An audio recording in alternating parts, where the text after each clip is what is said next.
Hello gems, Leah from Red Emerald Yoga. Welcome back to my channel. Today we are here with Anna K Tarot. So this deck is the Llewellyn edition.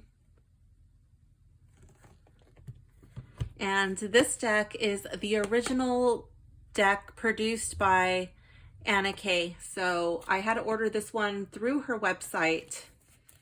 And let's see, I have my address taped off, so that's not on camera.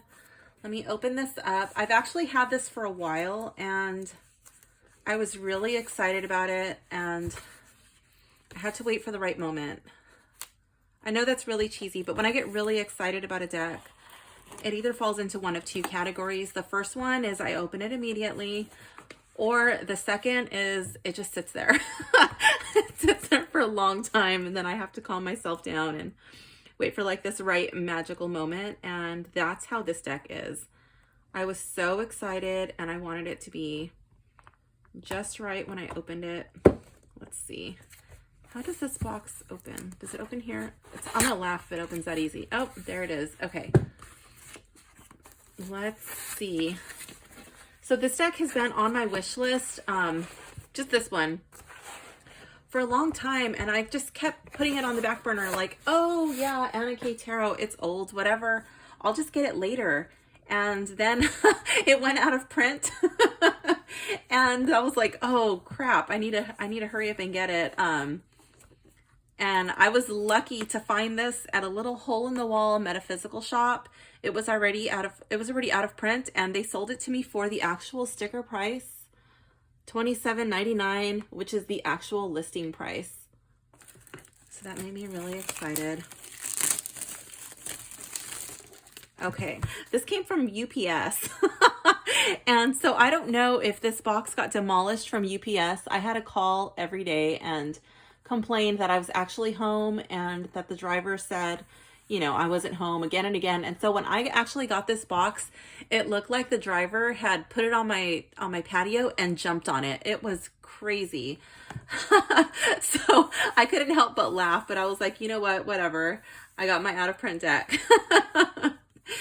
So let me read the back of the Llewellyn edition and then we'll read the Anna K edition. So this says, every card tells a story. A powerful tool for divination, the Anna K Tarot is also a tool for learning to trust yourself. Lush with details and vivid colors, the cards reveal the true facets of life and evoke a deeper understanding of joy, hope, fear, and uncertainty. Clearly expressing real emotions, the characters speak directly to the heart and mind of the reader. Created by Austrian artist Anna K, this deck stays true to the Rider-Waite tradition, but eliminates many of the esoteric symbols. The gorgeously rendered scenes are designed to illuminate the motivations of the heart and unmask the fears that keep us from our destinies. So it says, this kit includes a companion book with an introduction to tarot practice, reading tips, card meanings, and spread ideas. So let's see how the back compares to the original artist edition. I like that she wrapped it in a little bow. That's cute. And I just want to point out that this deck came all the way from like Austria or Germany or something. And I live in California. And it's not too far where magic.com is located. And so I ordered this deck on the same day as magic.com had in stock decks. And this one came like 3 weeks earlier. So if you do want to order this, this deck, the one from the artist, Anna K, she does still have some in stock. So the way that it works with her contract is the Llewellyn edition is now sold out. As of now, it's not going to be reprinted, but she is allowed to continue selling this deck that she created herself. And then when that runs out, I don't think she's able to reproduce that anymore. But there are copies available in German and there are some copies still available in English. So on the back of this one, it says, this Anna K Tarot set contains everything you need to start reading the cards at once. 78 expressive, beautifully designed, colored tarot cards and a booklet with detailed step-by-step instructions. If you have any questions, you are welcome to contact me via my website, annak-tarot.at. So I just want to say, based on the quality of the box, so far I think Anna K has a better box than Llewellyn. So this box does look pretty flimsy. Let's open it up and see what it looks like inside. That's that one. And this kind of reminds me of like a jewelry box that you would get from a department store. That's the kind of feel and texture it has. Nice and plain on the inside, nothing fancy there. Oh, I guess it goes this way. Okay. So this is the guidebook for her edition. And let's check out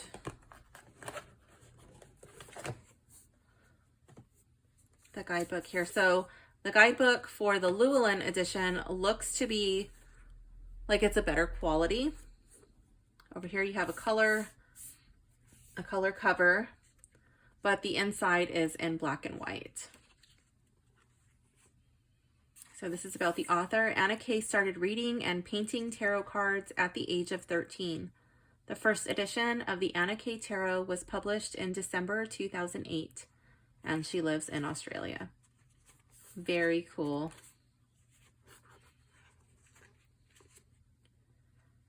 Okay, so it goes into short history, tarot's origins and usage, about the deck, reading the cards, and a small selection of spreads. Let's check out the spreads really quick.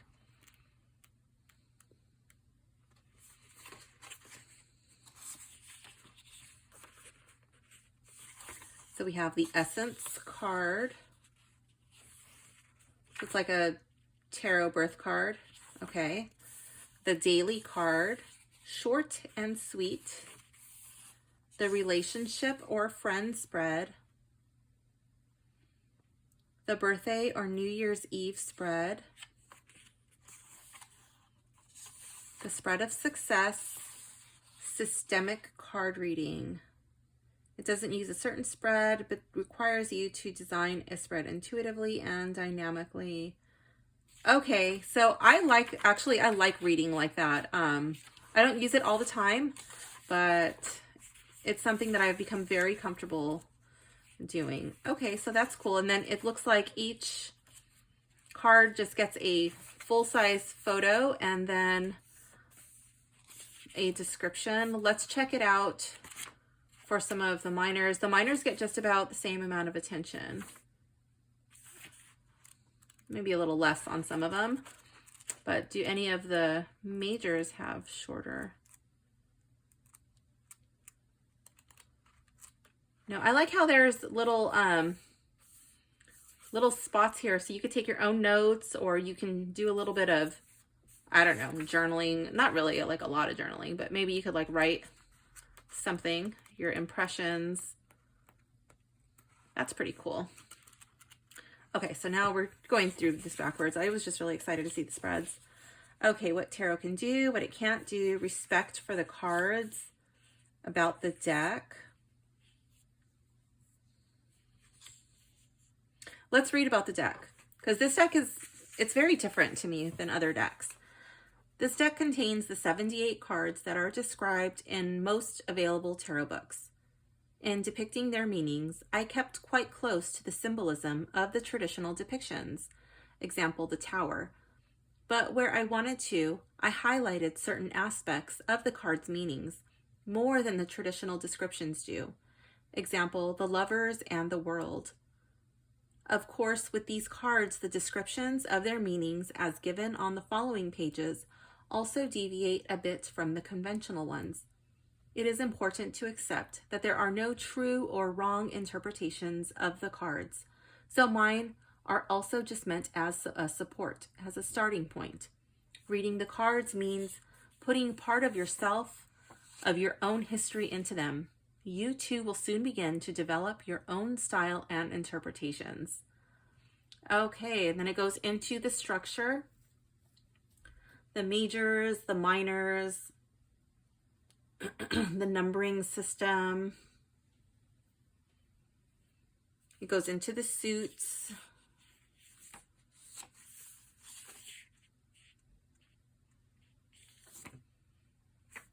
She goes into the court cards and the aces, choosing a spread, drawing and turning cards, reading cards, upside down cards, card reading for others, tips for practice, the cards' meanings. Okay, and then into the descriptions. So when I connect with a new tarot deck, I do like to go through the guidebook. So with this deck, I would probably do them both at the same time and just compare the guidebooks and the cards. And I don't think I would do them individually when I'm familiarizing myself with this deck. It's just part of a bonding process that I do. I don't think it's necessary to read every deck, but it's something that I do like doing. Okay, so this goes into tarot, where from, what and how, the structure and types of cards in the deck, step-by-step card reading, tips for practice, the meanings of the majors, the minors. Okay, so over here, they're called rods, cups, pentacles, and swords. How about on this one? Let's see. In the Llewellyn one, are they also called rods?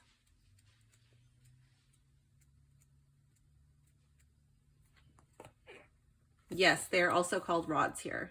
Okay, so there is a renamed suit. Instead of wands, we have rods. She does give spreads, experimental readings, and a bibliography.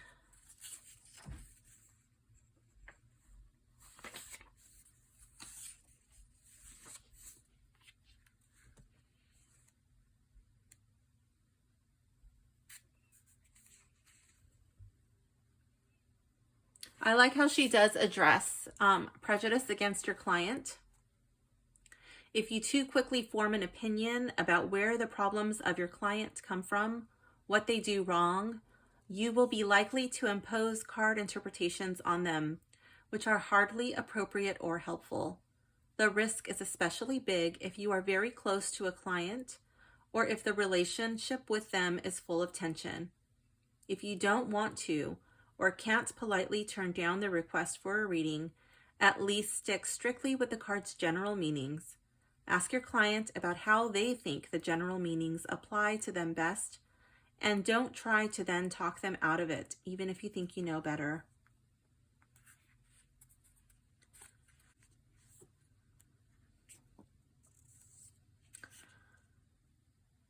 Okay, so it gives some tips for practice, daily card, calculate birth cards. They call them essence cards, invent stories. I love doing that. I think that's hilarious. That's one of my bonding practices that I do with the deck. Compile court card families. Find cards which concern similar subject matter and do experimental readings. Yes, I usually do an experimental reading when I open up the new deck. I do that with you guys on camera. Sometimes they flow smoothly and other times I bumble through them, but you know what? Like, it's the first time working with the deck and getting to know a new spread sometimes, and that's okay. I just, whatever, we'll bumble. You guys can watch me bumble through it. We'll do it together. So let's see. She goes into the essence card, short and sweet. I wonder if these are the exact same spreads that are in the other deck. The Celtic cross, relationship, friendship spread. This one looks different. I don't think I saw the decision spread. I do remember the birthday spread. Let's see. Is the decision spread in there? Oops, I'm passing it. Let's see. Okay, well, this one we'll just lay open. Let's find this one.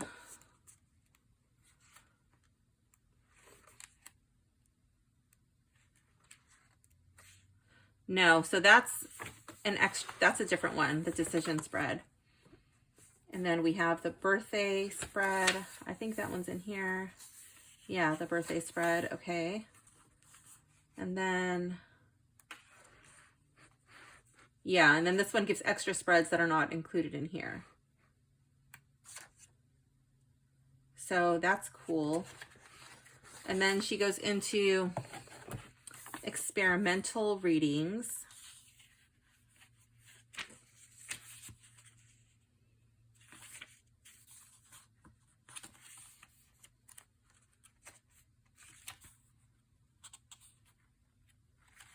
Okay, so that's cool. Now let's get to the good stuff. Why you are here. Maybe you're just here to hang out with me and watch me open up my new deck, but maybe you're interested in the difference. Like, what's the difference from the Llewellyn one and the one that is still available? Well, let's see. I think I'll just get these boxes out of the way because I think they're going to take up too much space.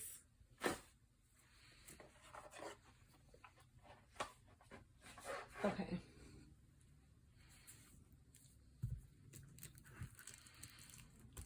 Ooh, I like that there's this little pull thing, so that way you don't have to damage your cards with a sharp object like a knife or cutter of some sort.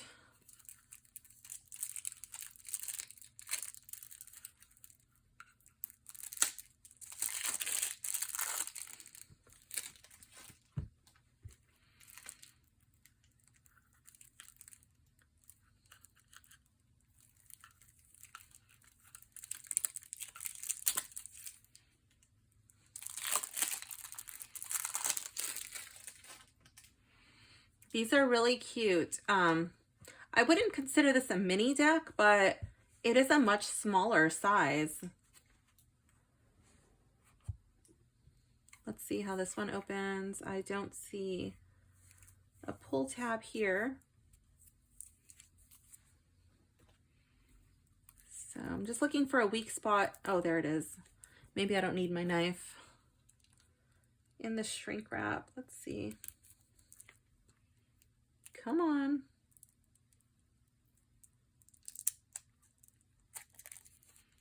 Okay.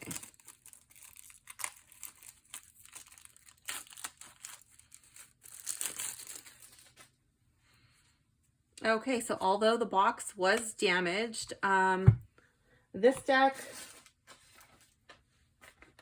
because it came with this really flimsy box, this is not a box I'll probably keep it in. I might keep this box in my box of other boxes, but I'm probably not too comfortable keeping the deck in this box because I know this will get destroyed. And I think that over time, this might start to munch the cards on the side, opening and closing like that. So I'll probably make a bag for this deck. Oh, and this one, I'm not too sure. I'm not too sure if I'll want to split it up in two and keep it in here, but this box is sturdier and I will consider doing that. We'll see how it goes. So let's check out the backs.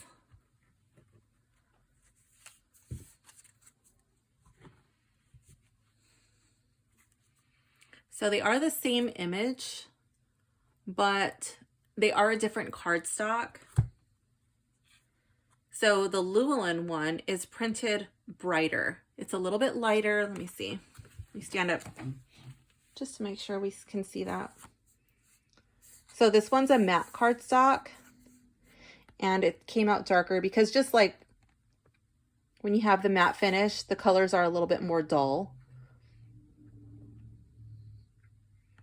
So as far as color-wise, the glossy cardstock looks better, but this one doesn't look bad. It's just different.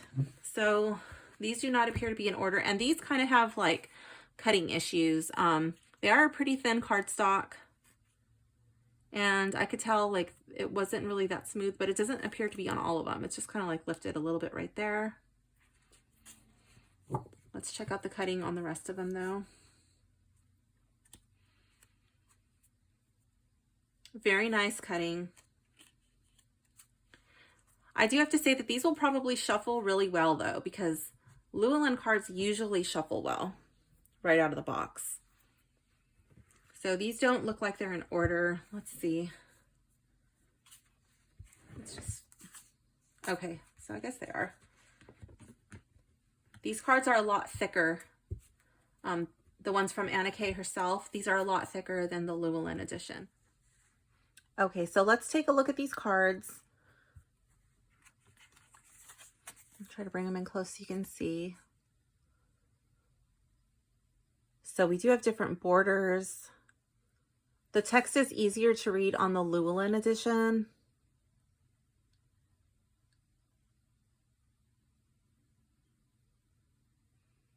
And the Anna Kay version, it kind of looks a little bit more painterly to me. In the Llewellyn edition, it kind of looks a little bit more like a cartoon, but it's still really cute. But you can definitely tell the difference in the brightness.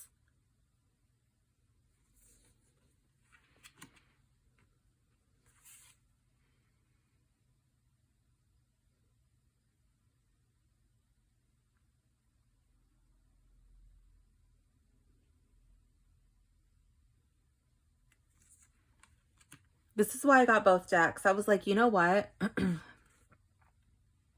Since I was able to, oops, I'm off camera. Since I was able to find both, I have to get both because I knew that they might have like different color variations and little differences, like I'm noticing with the borders and the font.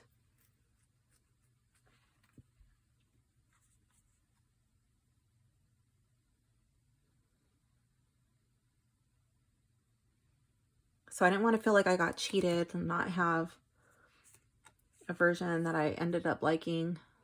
I just wasn't able to get it.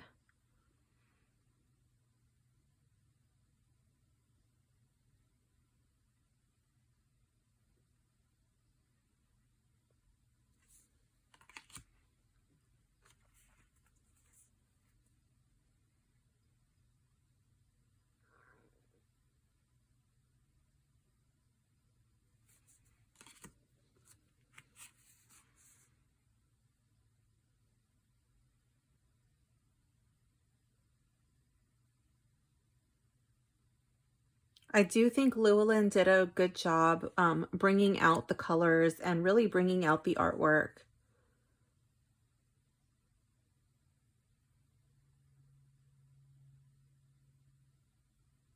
But in this one, the Chariot, I kind of like the original one better. This one kind of looks like a little bit washed out, but I guess it would be like if it was real life.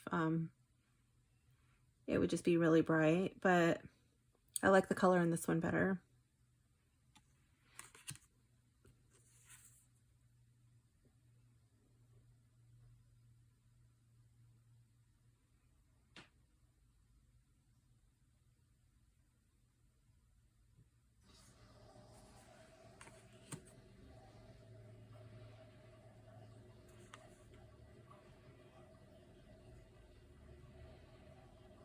Not too sure which one I like better with the Hermit. I kind of like the darkness of this card, but I kind of like being able to see his face too. I don't know, both of these cards are really cool. I love this Hermit.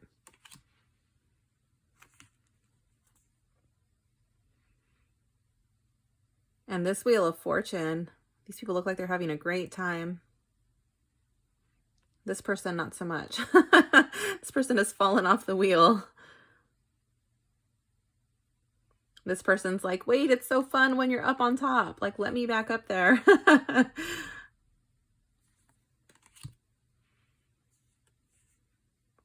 Okay, so these cards are out of order. Let's see.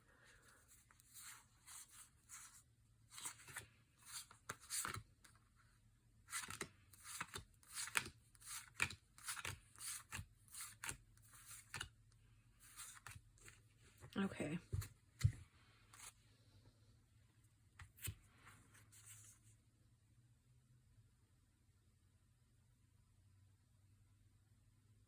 Beautiful.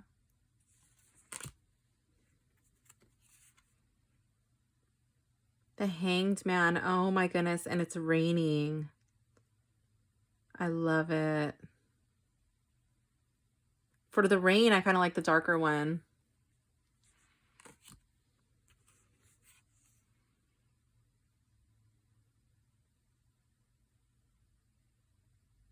I kind of like the detail in his wings over here. You can see like the little folds in his skirt or whatever that is. His wrap.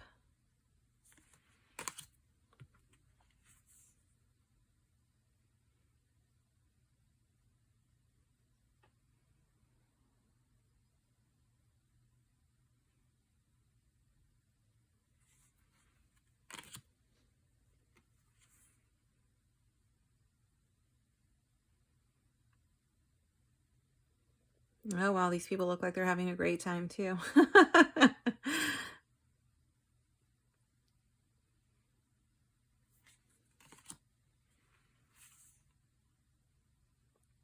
The tower. Oh, it's just coming from all angles. Look at the lightning. It's on fire. And the waves are coming up just to crash into whatever remaining rubble is there and just wash it away. Wow.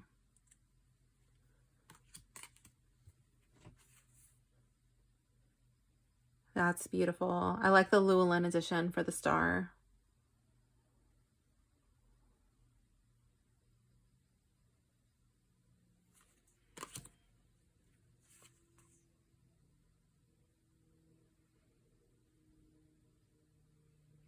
I like both of these for the moon. I guess depending on my mood or the kind of reading, it would kind of lean me into which deck I would grab. I like the sun.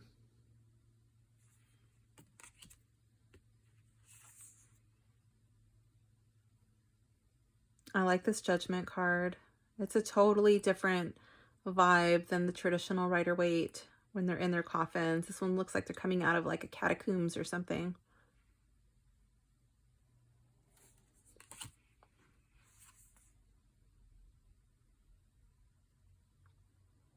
I love this with the moon phases. Like Tree of Life vibes. Okay, so now it looks like we're moving into these cards.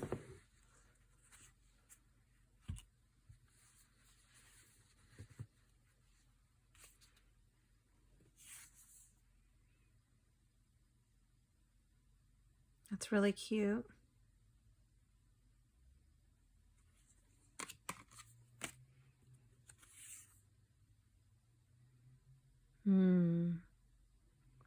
Because of the person's expression, I like the darkness and the gloominess of the Anna K version better.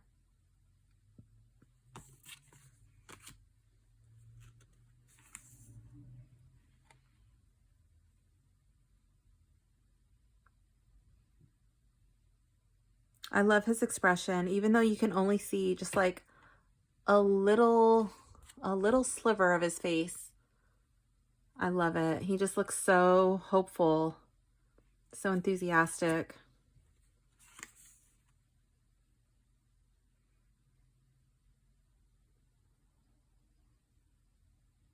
This is really cool. And this one I like the Llewellyn edition better.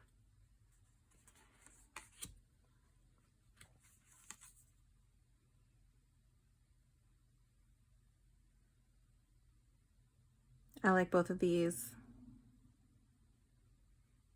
I love all the people's faces. This is just like a totally different vibe than I normally get from the Five of Wands.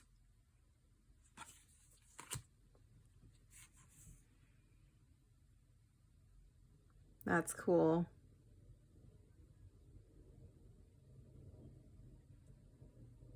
I like that.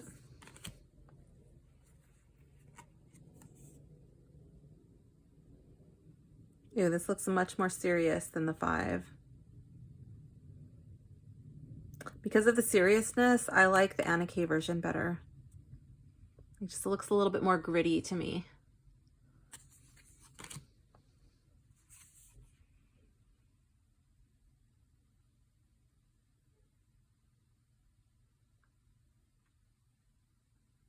I love that.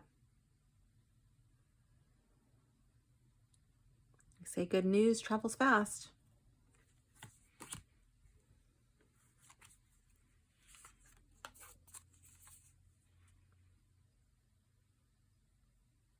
Again, because of the expression and the mood of the card, I like the Anna K version better. Like a little bit of grunge to it.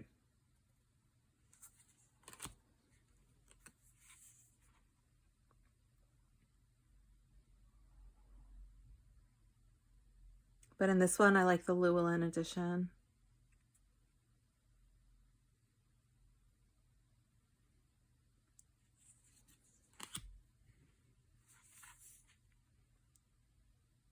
This is adorable. I love them both.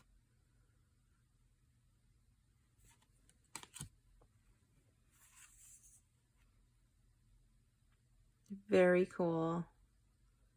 Same with the knight. I love them both.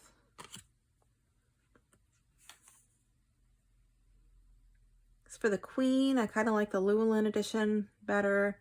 Her face just looks kind of dirty in the Anna K, but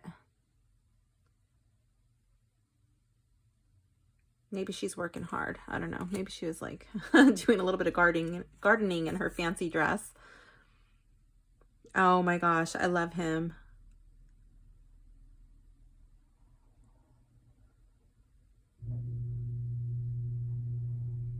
I like both of these.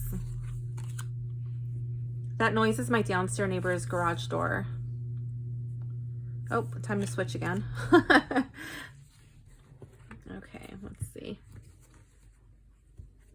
I could have put these in order, but I wanted you guys to be here. My very first impressions of each one. I don't want you guys to get cheated on anything. Very beautiful.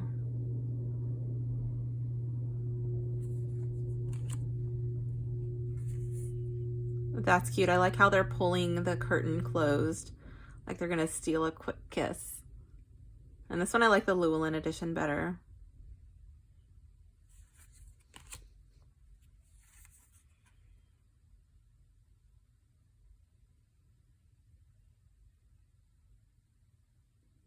This is cute.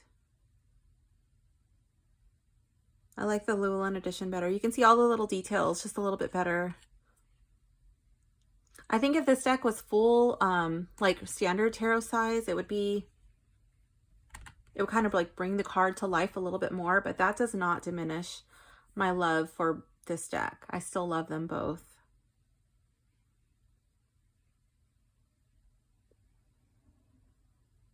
This one's funny. I like how like they're kind of poking fun at him. Like, oh, how come you want to be Mr. Cranky Pants? Come on, you know you want some. And he's like, no. I told you I wanted the pudding.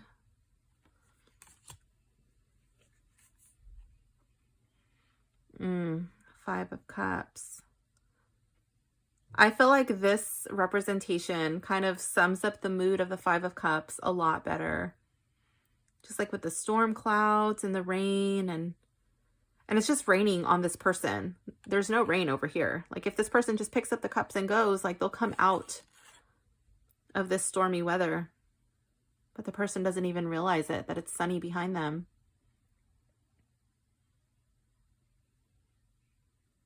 Wow.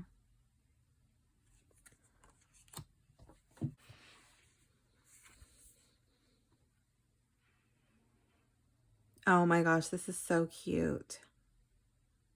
That's beautiful.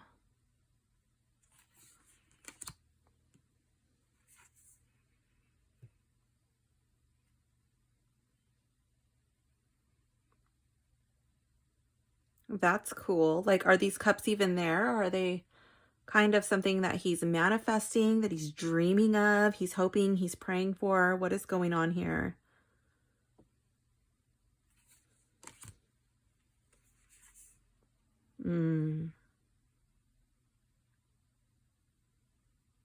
Wow. That's a powerful image.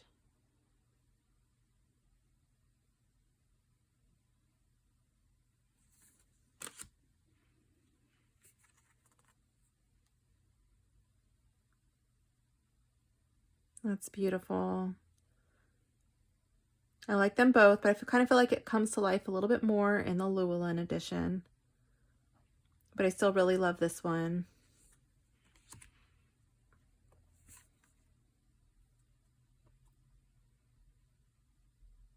I like both of these. I like how it kind of looks like she's being encircled. Even though I know there's 10, so it's not a full circle, but kind of looks like she's in a sacred circle of cups.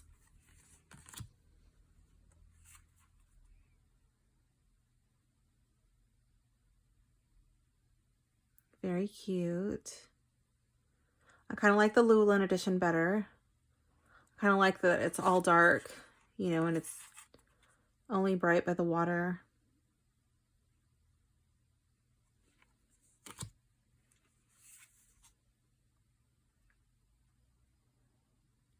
I like the Llewellyn edition in this one. A romantic night coming to bring flowers. He's probably going to sing a song or something.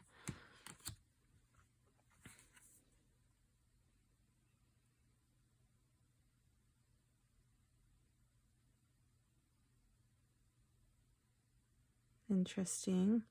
I like how she has her feet and her hands in the water, and she has the other cup, and it's like brought to her forehead, like she's meditating.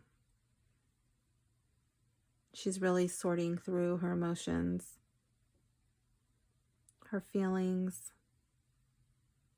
She's allowing herself to feel her feelings.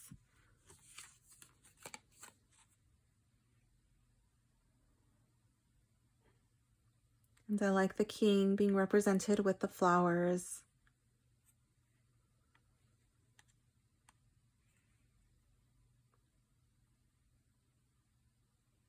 I'm not too sure which card I like better. I kind of like the darkness, like the fire and the candlelight is only giving a little bit of light, you know, and he's there in the moonlight, not moonlight, in the candlelight,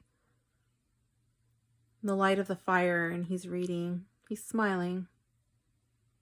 And this one you can see him a little bit better, but I do kind of like the darkness of this card.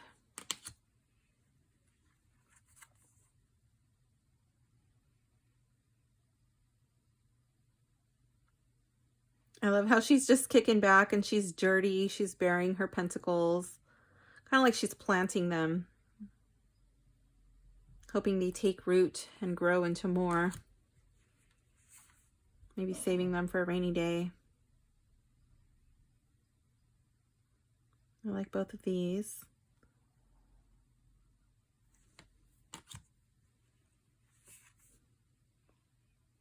And this one, I have to say, I like the Llewellyn edition a little better. I like to see his tools and just the brightness coming in through the window.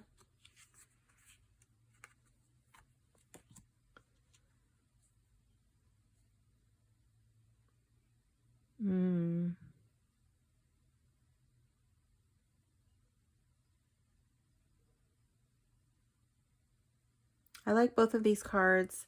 I feel like his little bundle of sticks stands out a little bit more on this one.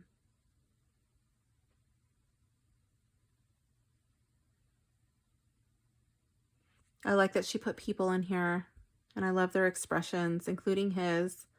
I like it really conveys the mood of the card.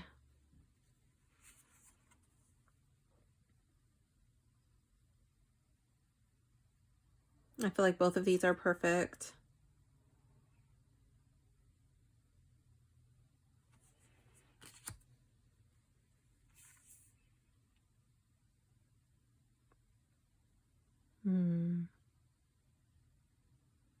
I like both of these. The 7, I have to say I like the Llewellyn edition a little better. Oops, I'm off camera.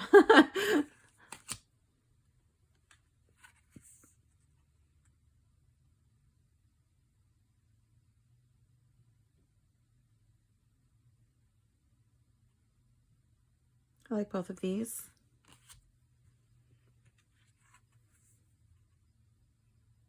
And the 9, the same. I like both of them.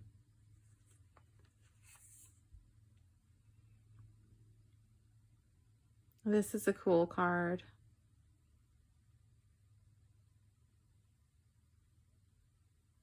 I like them both. Ooh, we're on a roll. I'm liking both editions. I like the Llewellyn edition and this one a little better. I feel like the green tint is a bit heavy on this card.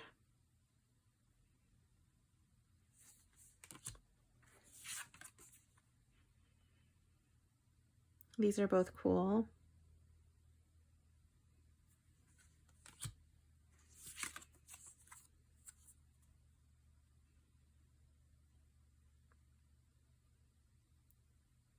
Looks like the queen is pregnant.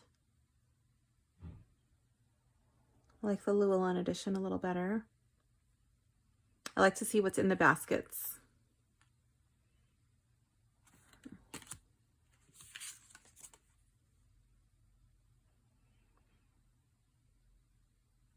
Very cool. I kind of like this edition better because I feel like the King of Pentacles being represented in the light, not like a dark and gloomy aspect. I feel like he's lit up better here.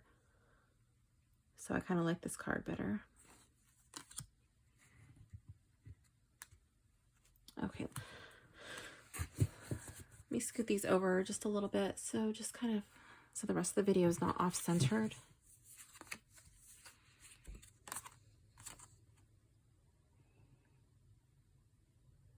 I like the Llewellyn edition better on this one, the Ace of Swords.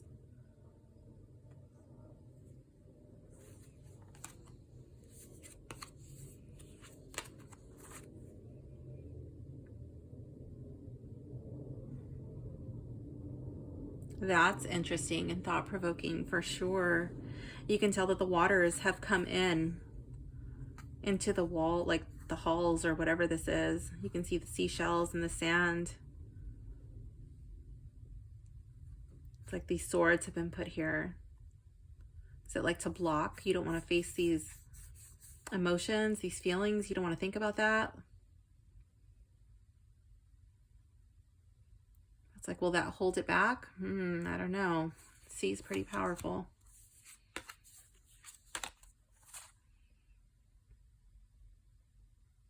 Wow. I like both of these.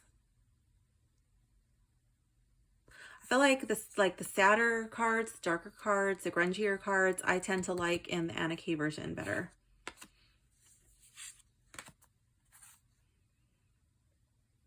Like this one. I do like looking at the stool. It's very intricate.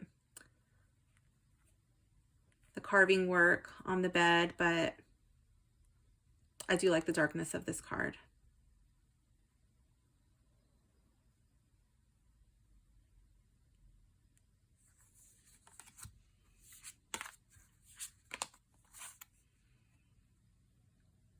Oh my goodness. Just like these. I'm not too sure which one I like better. I do like the darkness, but I kind of like this one a little bit better. Wow, that is an intense card.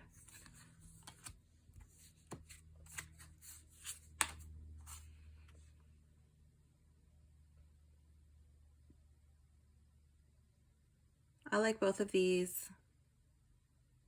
I think it would be depending on my mood and the kind of reading, would depend that would determine which card, which style I like the best. And I think that would fluctuate from reading to reading as to which one I like better. Okay, obviously I like the dark one.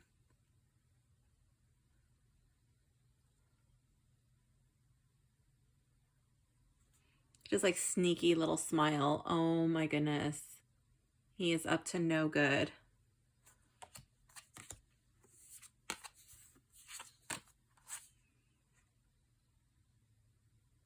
I love that. Being depicted in the mirror.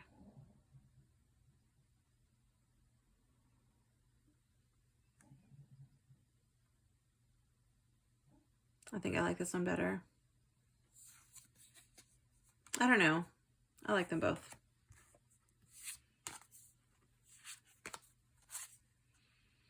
And this one I like the Anna K better.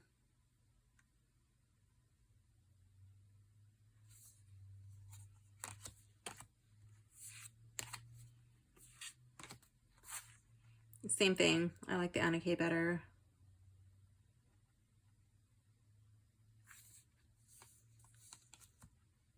I like it because he's not just laying there. He was able to get up and walk away wounded. He can heal. But it's going to take time. It's going to be hard.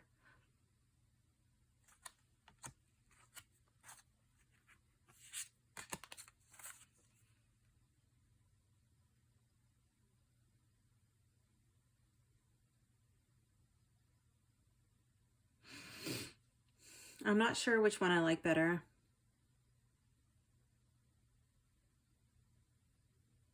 I think I kind of like the grunginess of this one.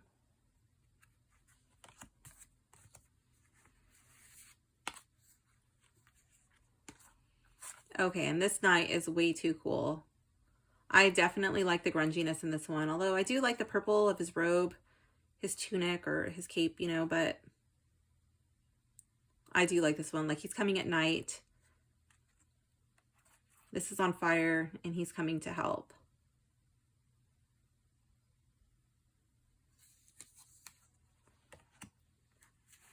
He's got to move quickly.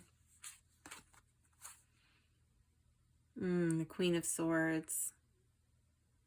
I think I like the Llewellyn version. I love the richness of her robe.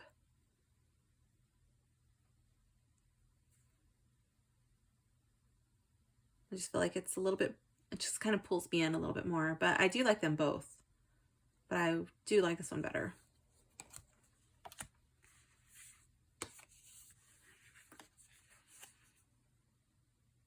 And then for the king, I like these both.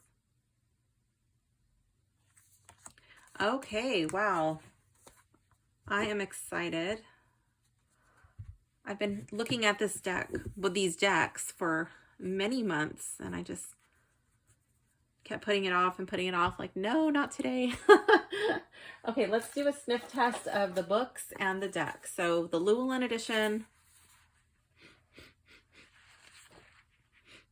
it just smells very clean. It's very soft and subtle, not much of a scent. And that could be because it's old. I'm not too sure.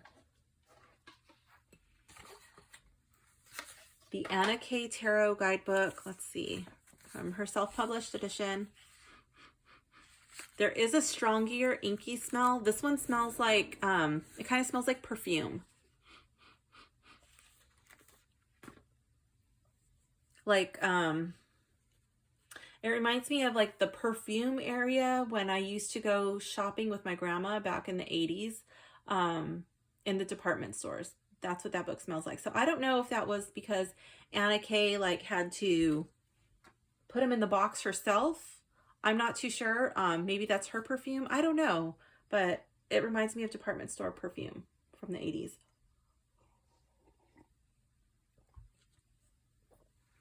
Okay. Let's give a sniff test to the Llewellyn edition. It smells very soft and subtle. It smells like some of the other Llewellyn decks that I have. Okay, now for the Anna K edition, let's give the sniff test. This one has no smell. Let's try again. Let's see.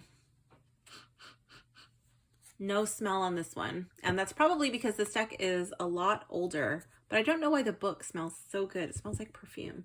Okay, I already said that. Okay, so for the packaging, I like the Anna K edition. It comes with a better box. I do not like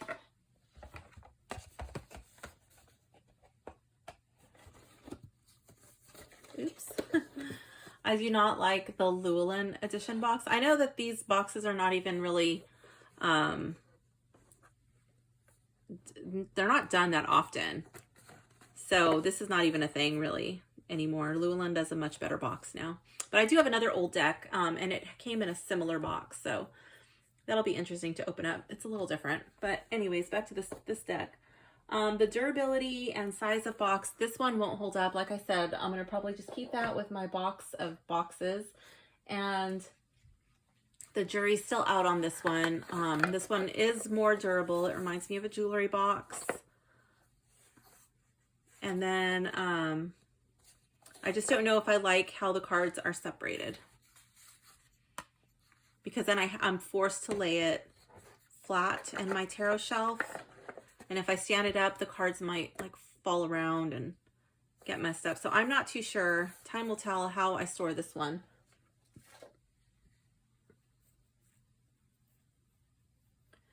Let's check out the guidebooks for the organization and the description. So we're going to pick a random card from each deck.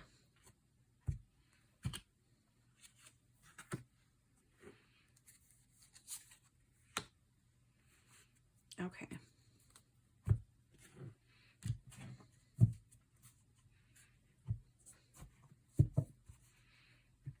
Okay, let's see. And then we will see how these read.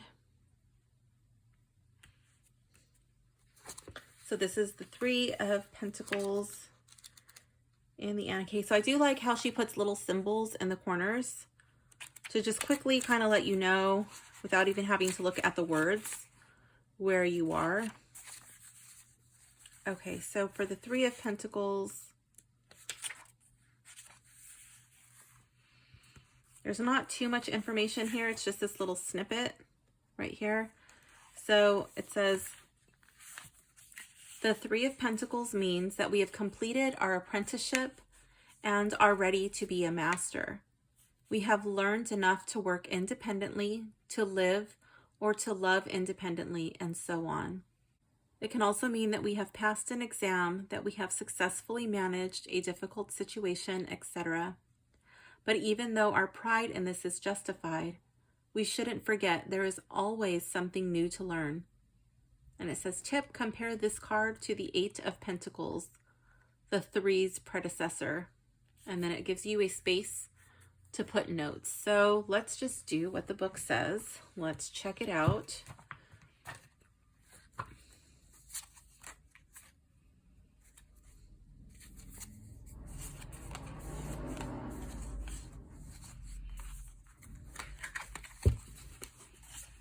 Okay.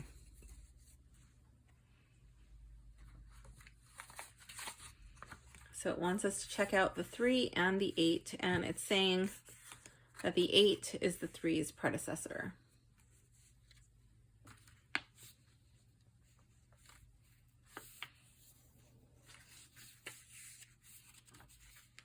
Okay, so I always looked at this differently, but in this deck, there's nobody there that he's collaborating with. It doesn't look like he's taking instruction from anybody, so I can see that interpretation coming through for the Three of Pentacles.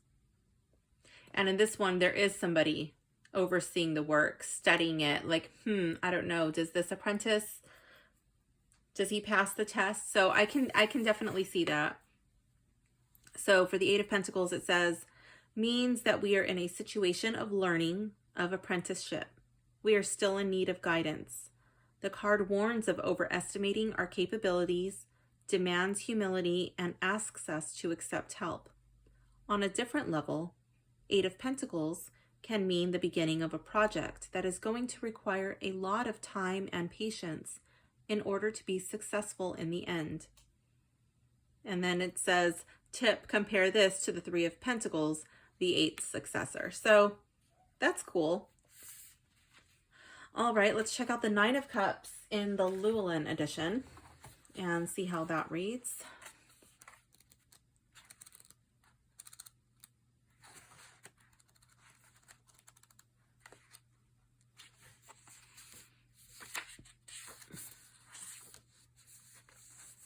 Okay, so the Nine of Cups means a time of jubilance, of joy, of festivity.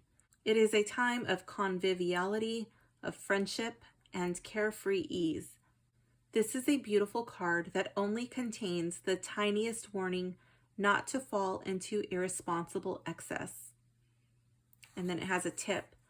The Sun card, card 19, stands for joy as well, but its joy goes usually much deeper because it is based on joy in life itself and not on very specific events. The Nine of Cups joy is based on certain external circumstances. So let me just pull out the Sun, since the guidebook is bringing the Sun up, and we will compare it.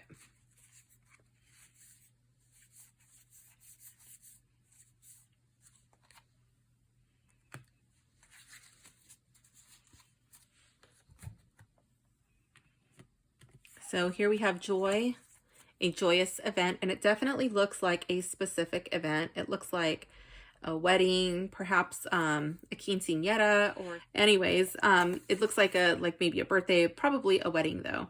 And then here, this is just like no people. There's no baby on the horse, and you just have the houses.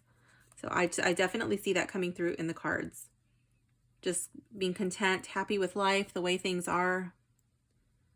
Happy with home life, happy with where you're going. Yeah, that's cool. Okay, so what is next on my little chart? Oh, I didn't talk about the cutting on this deck, I don't think.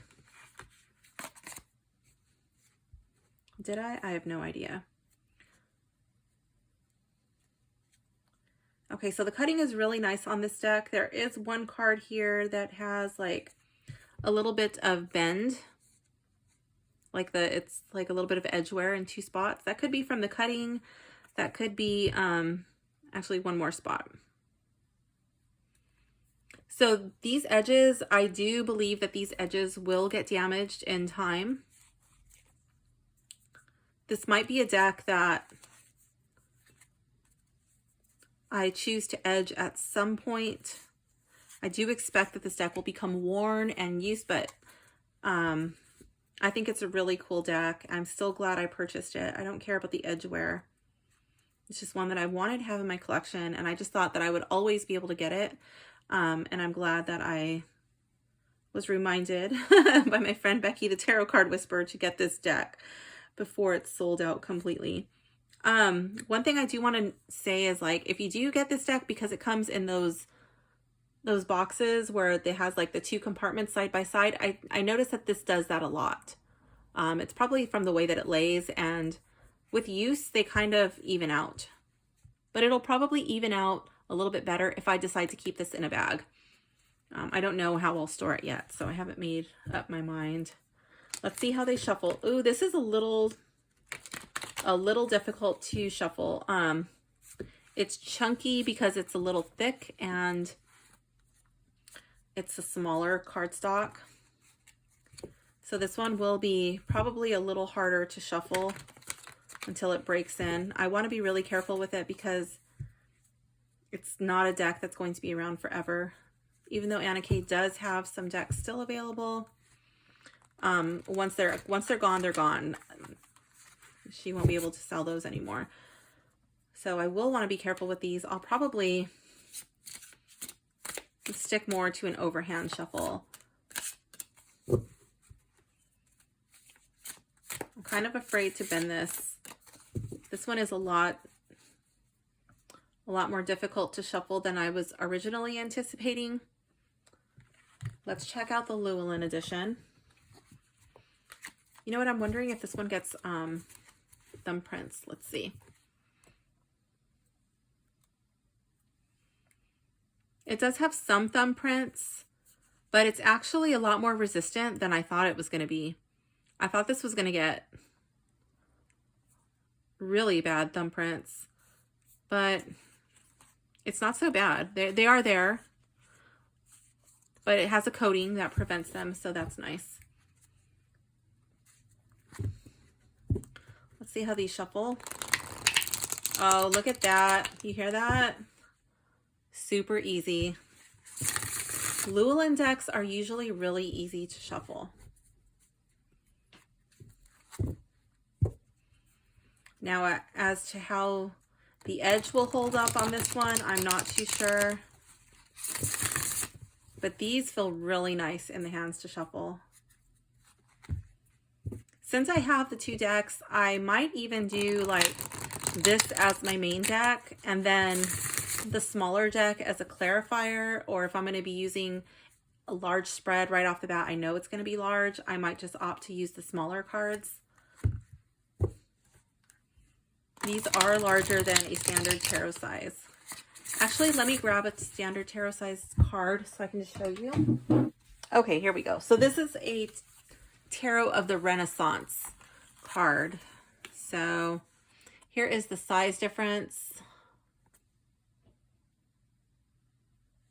The Llewellyn version is a lot wider, and Tarot of the Renaissance is a little bit taller. For the Anna Kay version,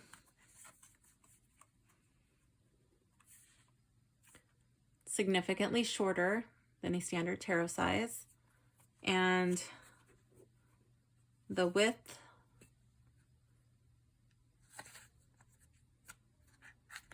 ooh, come on. Okay, and that's the width difference. And one more. Let me get some brighter cards. Here we go. This one's a little brighter. Okay. And here's the difference between the two versions of the Anna K Tarot.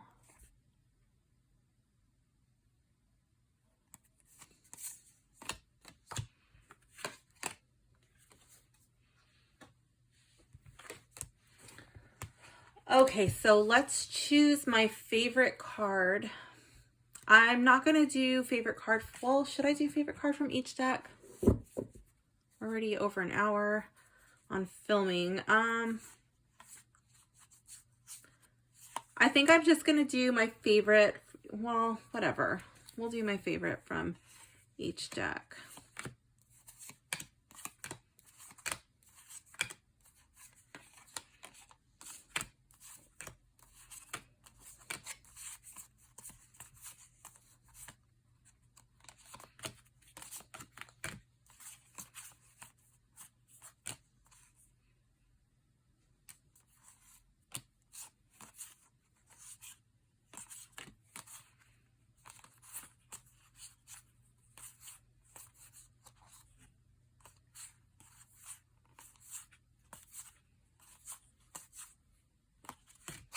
Noticing I have like much more serious cards over here in this pile.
Okay.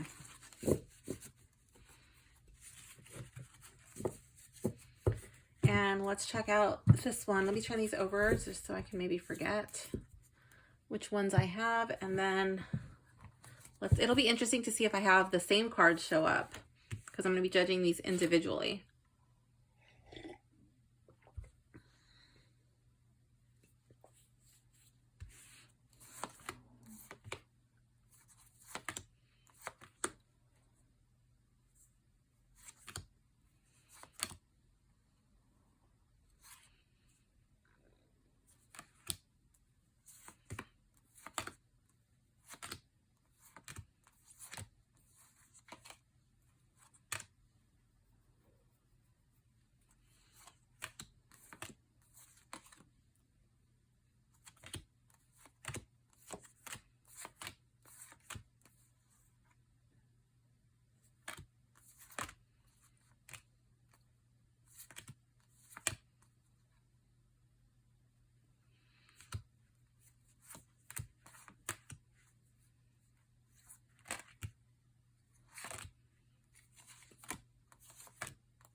I really love his expression, but that's not going to be my favorite.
Oh, I just noticed she's at a wishing well and there's pentacles at the bottom. That's awesome. I love that.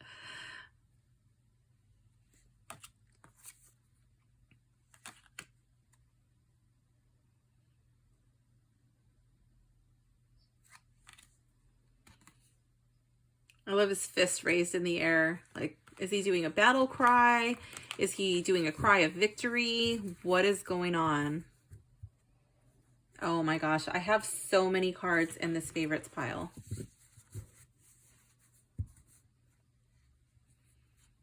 Let's compare.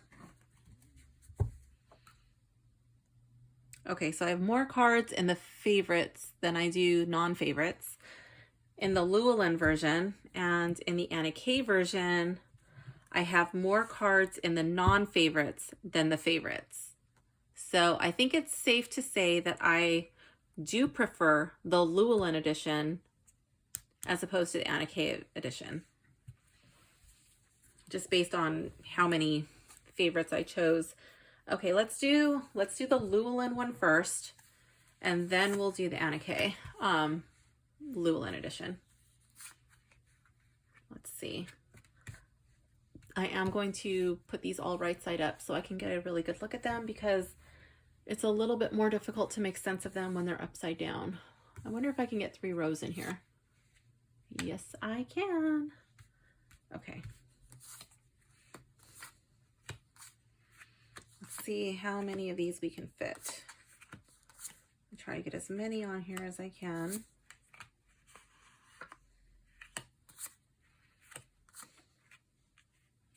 Oops, we're just like totally going off camera over here.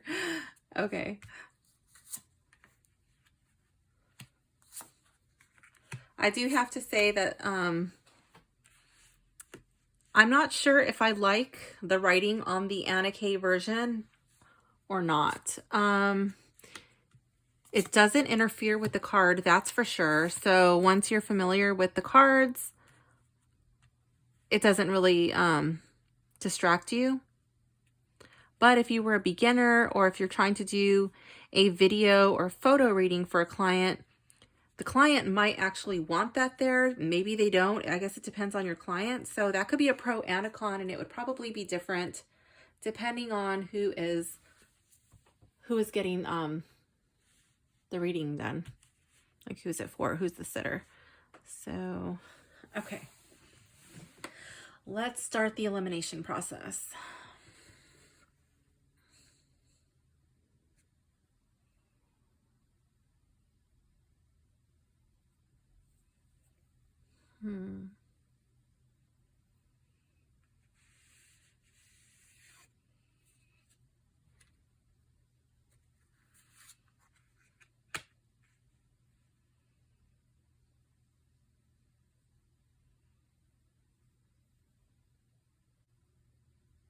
Are you kidding me? This is like so hard. I like that. Not going to be my favorite, but I do like it.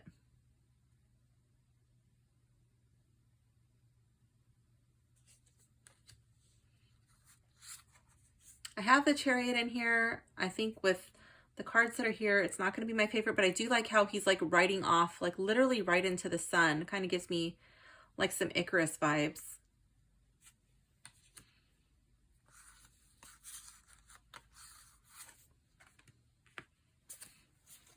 Okay, so we've got a couple of them dealing with being out in the cold. I think I like this one more than the 5 of Pentacles. They do give me different vibes, different meanings. It kind of goes in a different direction for me, but I kind of like this one better. As far as like opening up a storyline. And then we've got some heavily centered moon cards. So I'm going to try to eliminate one of those. I think I'm actually going to take out the moon card because I do like the tree in the world. And I love this whole high priestess vibe right here. So I'm going to take out the moon.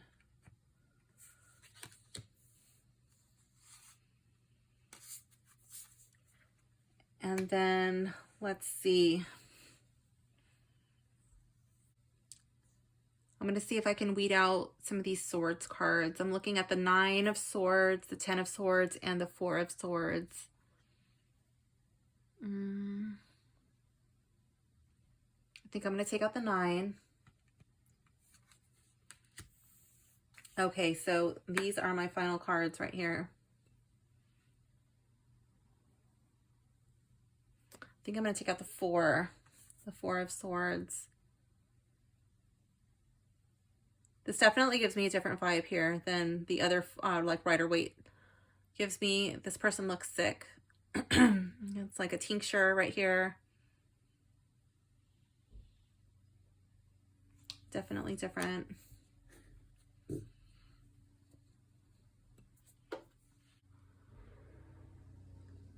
Powerful dudes. We have the Knight of Swords and we have the Emperor.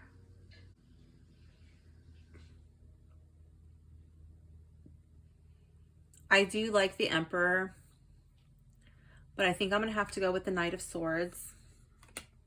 Oops, wrong pile. I really like this 5 of Wands here. Definitely love the 7 of Wands too, but I think this one is so different for me. I'm going to keep this one.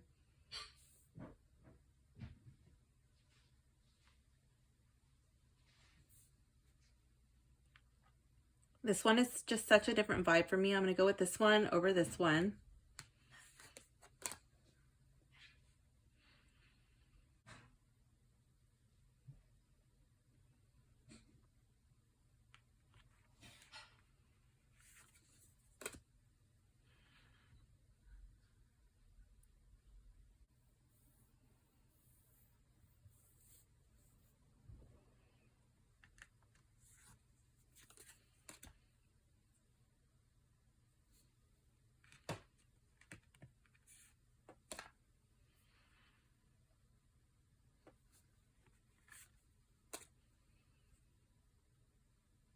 I really like this idea.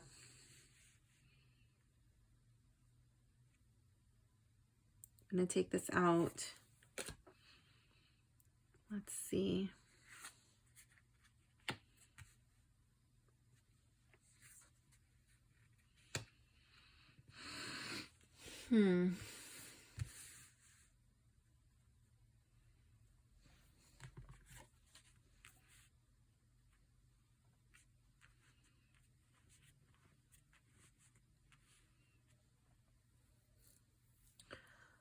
Let's see who is going to come out.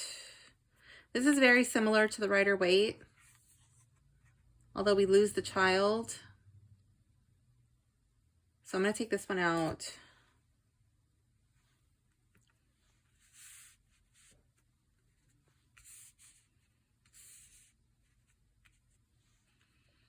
Let's see. I like this 2 of Wands. This is very different. This person has no idea which way to go.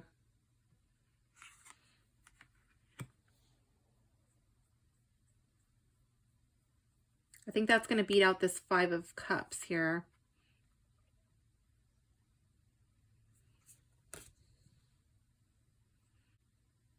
I love the High Priestess. I think the star is beautiful, but I'm going to take it out because I'm so in love with the way the people are depicted.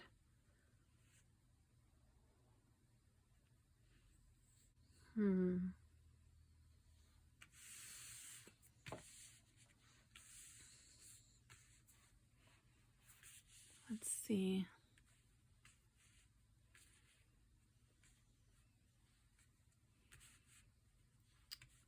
Who's going to come out next? I think the Page is adorable. He's so cute. And I'm actually surprised that I have like a couple of... This one's dark, but it's not like gloomy. All of these cards are very grungy and gloomy. I really like that he's up and walking. He's not just laying there defeated. But I don't know if that's... I don't think that's going to be my favorite.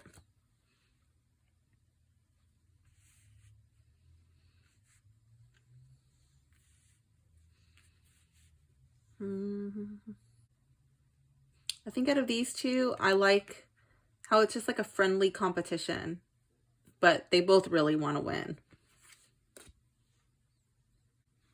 Out of these two, I love the High Priestess. Out of these two, I love this interpretation of the Seven of Swords. Even though this knight is way cool. He's even got like a little expression underneath his mask. He's like approaching with caution, ready for anything.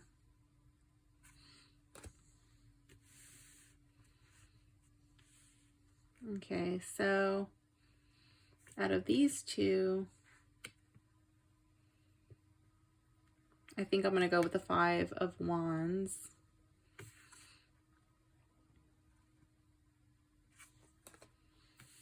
And out of these two, that's tough.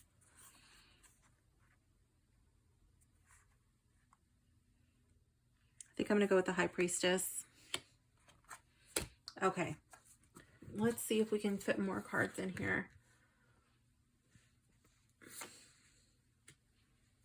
I don't know if we could do 3 rows.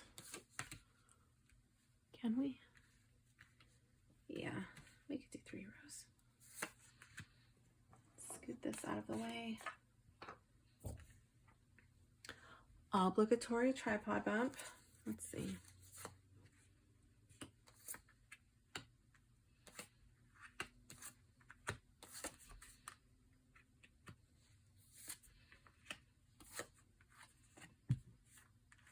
Okay, so I know we had the World in the last pile, and we had this little page dude, Page of Rods.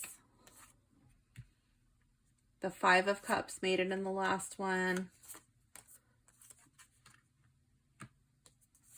The Eight of Swords. Okay, so let's see. Oh, I think we can do one more column here. Let's see. It might be cut off a little bit on camera. It kind of fits. Okay, let's see. Who's going to get eliminated first? I think we're going to have to go with the Ace of Swords, even though I really like that card. It's like she's ready. You know, she's got this idea, this inspiration, and she's like sending it out into the universe. Or she's blocking anything that's coming in, like any negativity, she's like stopping it.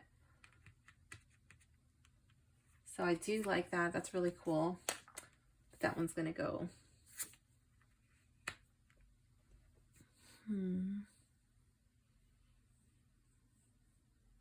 I was going to take out the Knight of Pentacles until I remembered it was a wishing well. So now it's going to stay.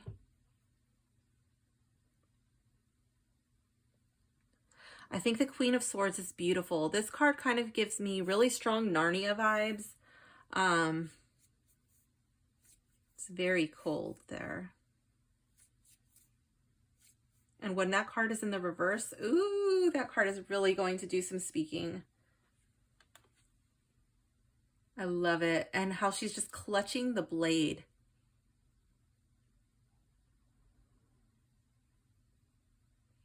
Like, why would you clutch a blade and not the handle?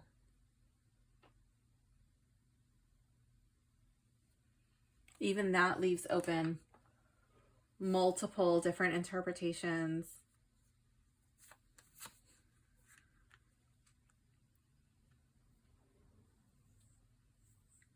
I think I'm going to take out the Queen of Wands. I usually really love the Queen of Wands in most decks. I like her in this one, but she's not going to make it into like the final running. The Fool is cute. Definitely cute. I love his childlike expression, his youthful innocence. I love his little patchwork vest. I think that's adorable. But I'm still going to take the Fool out.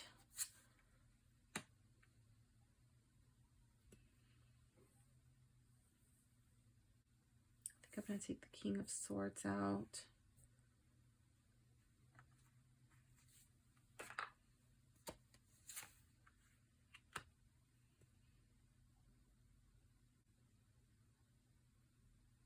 I think what does it in this card for me is all of the people's expressions and their reaction to his stubbornness, to his disdain for what's being presented to him.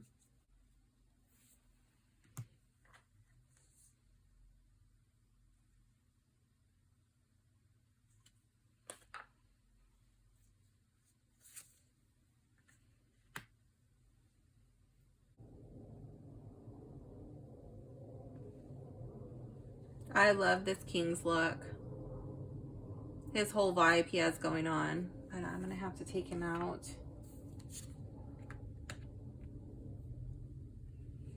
And Judgment. I know that one was in my last pile. Let's see who's going to come out. I'm over here like peeking around my tripod with my head, like which one is coming out? I think I'm going to take out the Four of Rods. I love that though. It looks like mom, dad, and then the kids going off on some adventure. That's kind of cool.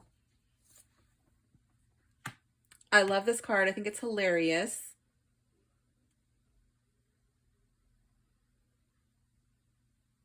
Kind of gives me like really dangerous, what is it called? Ferris wheel vibes. Like before the days of seatbelts and safety. I'm going to take this one out. That was the Eight of Pentacles. I don't know if that was glaring or not.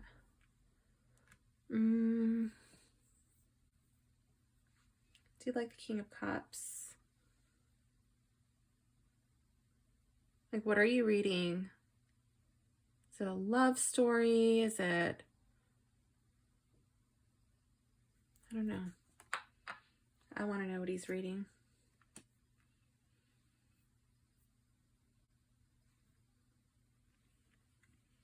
Let's take out the Page of Rods.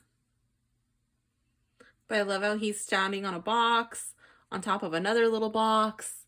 He's really trying to peer. He's really loving what he's looking at. He's really taking it all in.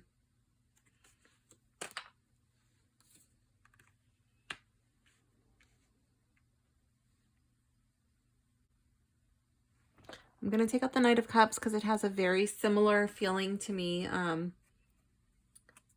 Like the Rider-Waite. Although we do lose the wings, like he doesn't have like the little winged sandals. He does have feathers, so it still kind of reminds me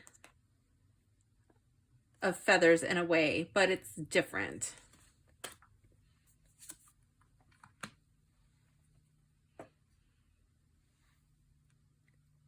Different from the Rider-Waite imagery, but the feeling is very similar. I really like the mirror.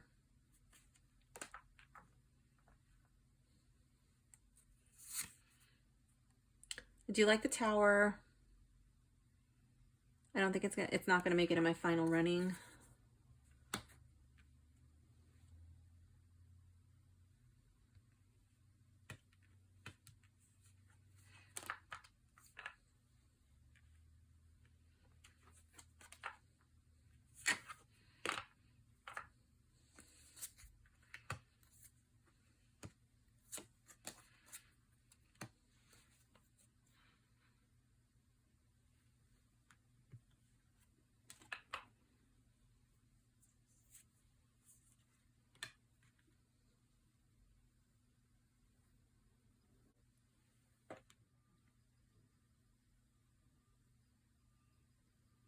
I do love it.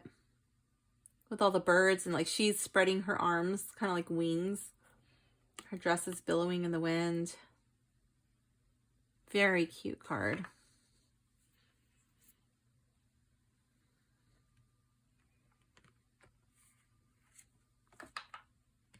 I love the Magician, but it's not going to be my favorite.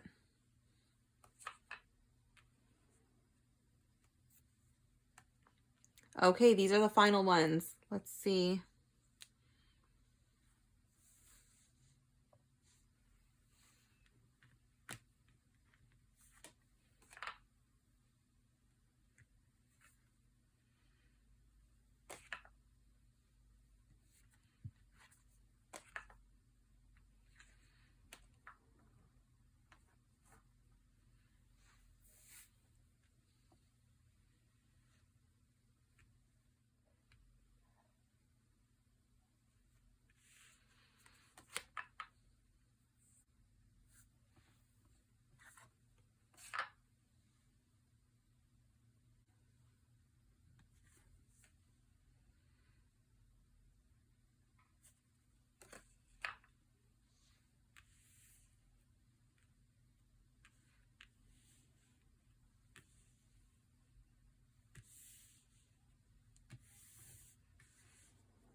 Hmm.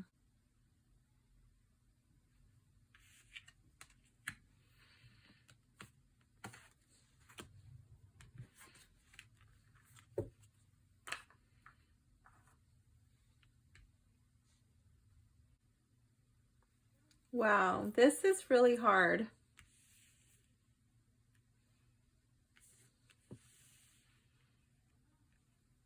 I know this is a little off center, but this is where it's not glaring at all for me. So I'm just going to do it right here. I'm not like straining my neck, doing awkward chair yoga, trying to see which one is my favorite.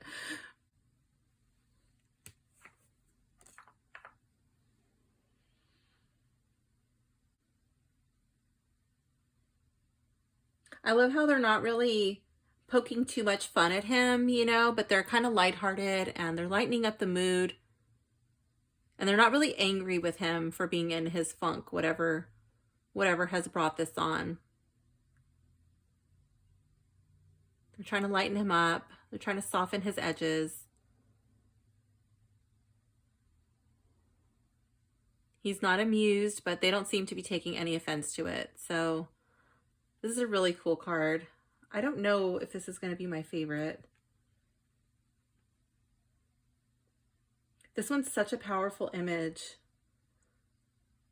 Like these, I don't know if those are potatoes or what, but he's got like, I'm just going to call them potatoes. He's got potatoes, he's got his wood, he's holding all the pentacles, you know, and they're just on the other side of this wall, shivering and looking, these desperate looks on their faces. And he's just there like little Ebenezer, like, no, it's all mine.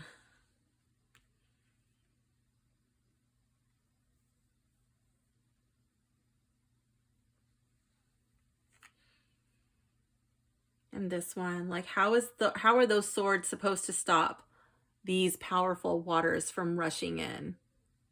Like, you better turn around and face it. You're gonna get swept out to sea.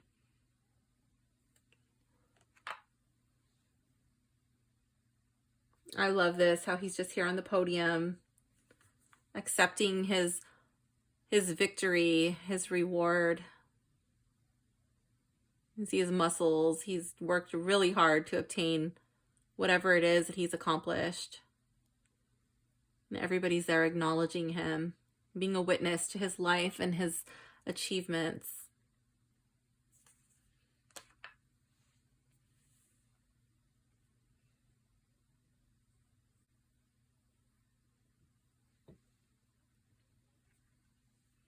It's a beautiful card. I love the Nine of Cups.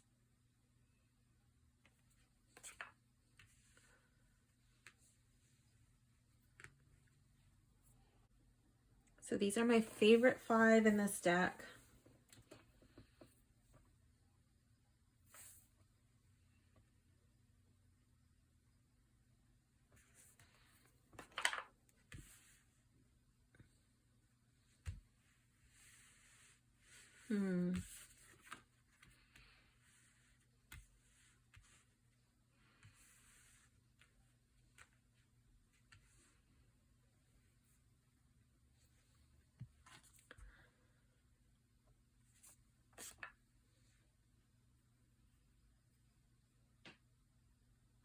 This card really draws me in because it's like, why is this person leaving? You know, is this like the mom and she's going out because she has to do something to like for her children? You know, are they the ones in the doorway? You really can't tell who they are.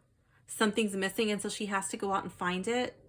And they're huddling together like, oh, how long is mom gonna take? I hope she makes it back.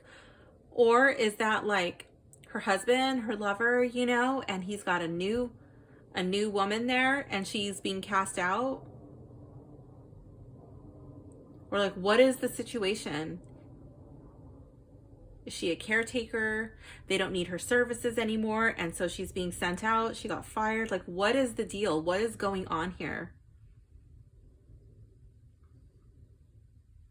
Is she a worker in the house? You know, she has to go out and do something. Like, what is going on?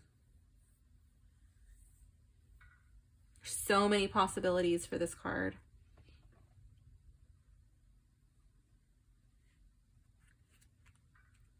I love the wishing well.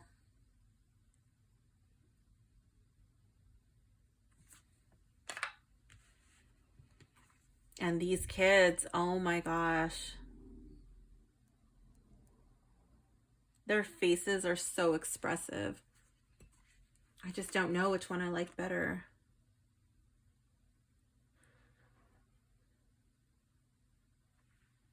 I think I might have to go with the Four of Pentacles.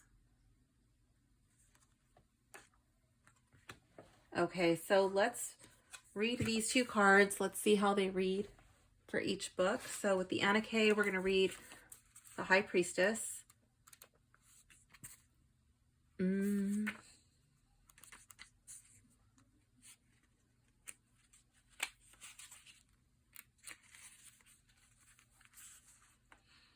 Okay. The High Priestess represents intuition and wisdom, empathy, my own camera, yeah, forebodings, patience, and understanding. She does not need to intervene at once when things don't go according to her will. She knows that everything happens in cycles and that bad things will pass and good things will come again, and vice versa. The High Priestess can sit still and watch change with compassion and serenity. She can devote herself to others, to her feelings, to her inner voice. She strives to touch the world with her soul and become one with it. But in her exaggerated, perverted form, the High Priestess can also be a manipulating sorceress or can fall into deep depression. It has a tip. It says, perhaps owing mainly to their similar sounding names, many people tend to confuse the High Priestess meaning with that of the High Priest. But whereas she stands for a spirituality that is without dogmas, beliefs that can be expressed in words, a spirituality which is content resting in the now without having to fix anything. He is all about the spiritual search for meaning, for religious principles. He is about the what of your belief, the part of your belief that can be expressed with words. And then it gives you a little space for notes. So I really like that description of the High Priestess.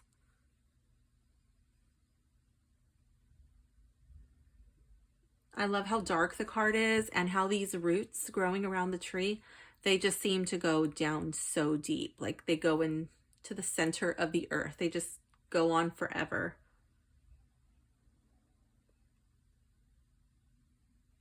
And then her wrap, you know, her cover, whatever it is, it's just like she doesn't even care. It's in the water and she's just like soaking it up. She's soaking up the wisdom from the water.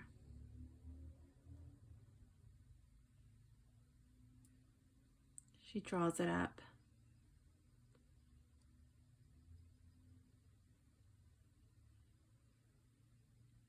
I love how the moon is just resting in her lap. Like, is it just like turning the cycles, you know, or is she drawing down the moon? Like, what is she doing? I love it how she's all alone. It's quiet and it's completely still. There's not even a star in the sky.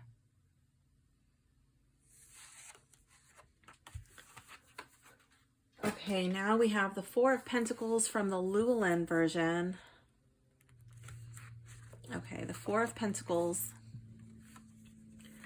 describes a hoarding, saving, even stingy way of acting.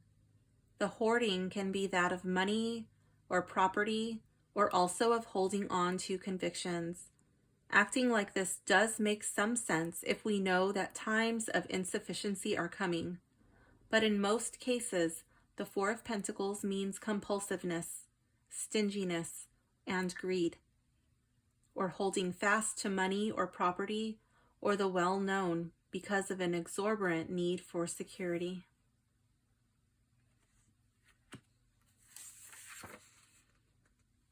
Okay. So it doesn't go into the reverse, where like in the other deck, it did kind of give, well, I wonder, what this one says about the High Priestess.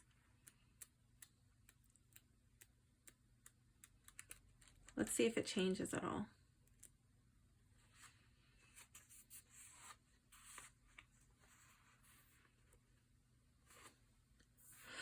Represents intuition and wisdom, empathy, forebodings, patience, and understanding. She does not need to intervene at once when things don't go according to her will. She knows that everything happens in cycles and that bad things will pass, good things will come again, and vice versa.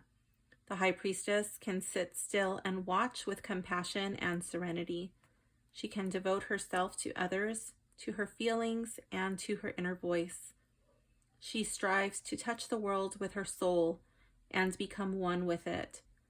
But in her exaggerated, perverted form, the High Priestess can also be a manipulating sorceress or can fall into a deep depression. And then it does go into the tip, talking about the confusion between the High Priest and the High Priestess. So yeah, it does match the description. And this one also kind of gives like a reversal meaning, but it does not do it for the Four of Pentacles. Okay, I just wanted to see the difference if there was one. What is next on my list? I think we'll do a sample reading using the Llewellyn version because it shuffles easier, and then you guys won't have to sit here for like a really long time while I shuffle.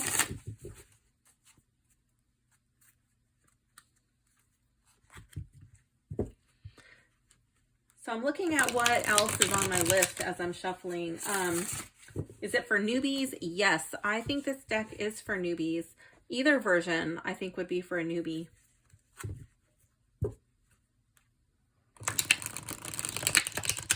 You could get your hands on the Llewellyn edition. Great. I actually ordered one from Amazon and I was so excited, and then my my order was canceled. It was set to ship out like 3 or 4 months from the date of purchase, and then about a month and a half in, it just canceled. So I was bummed about that, and then I started looking for another copy, and I was lucky to find that little hole in the wall selling it for the sticker price. So I jumped on that. There was only one available. Otherwise I would put the link in the description, but that one's gone. That one's mine. But yeah, if you could find the Llewellyn edition, I do like it. I would recommend picking up a copy if you could find one. I would just recommend making or purchasing a bag or some other option to store your deck in. Does it remind me of a deck I have? It follows the Rider-Waite close enough, but it doesn't really remind me of a deck that I have. There are decks that I have that I could see like maybe they kind of used it for inspiration. The art quality, clear, blurry, muted, cohesive theme. Yes, I feel like it does have a cohesive theme, and I do like the art quality in the Llewellyn deck. Some of them in the Anna K version, they're a little bit darker. Some of the colors aren't as bright. I guess that would be darker, but there's also like a green tint on some of them. You can't really see the detail of that well, but again, I think a lot of that has to do with the cardstock. If it was on a glossy cardstock, it would pop a lot more, but then you'd also have the fingerprint issue and the glare. So there's always a trade-off. But as far as like the dark and grungy cards, I like them usually a lot better in the Anna K version.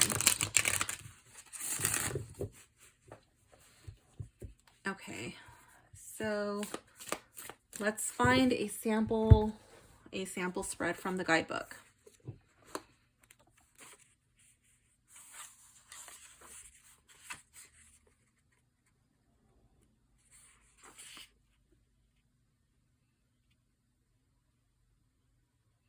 Okay, let's do a birthday or New Year's Eve spread.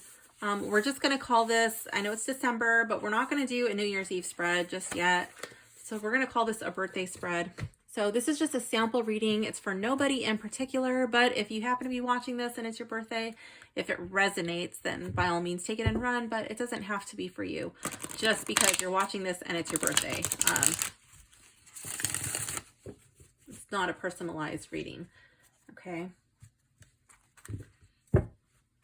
Okay, so we're going to be looking at what you should leave behind you. You should take 2 is you should take with you into the new phase of your life. 3 is something to prevent from happening. 4 is something to aspire to. And 5 is the deeper meaning of the new phase of your life. Okay, and again, this is just a sample reading for nobody in particular. Just going to see how the deck reads.